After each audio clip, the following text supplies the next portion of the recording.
Alam niyo ba yung realidad na sa Pilipinas ngayon, ang dami-daming let passers or anong klaseng board examinations yung nag-graduate sa atin. Pero limitado lang yung trabaho meron tayo. Like for example, yung mga teachers.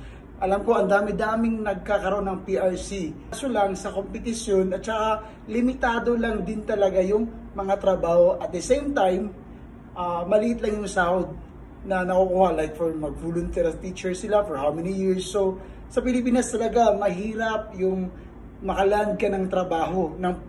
Actually graduate ka, may license ka, pero competition doon. Kaya ang dami-dami sa ating mga Pilipino ang lumabas ng bansa kasi maraming unemployed. Minsan yung kurso nila hindi aligned sa trabaho na meron sila. Kagaya ko, graduate, unang kurso ko is education eh.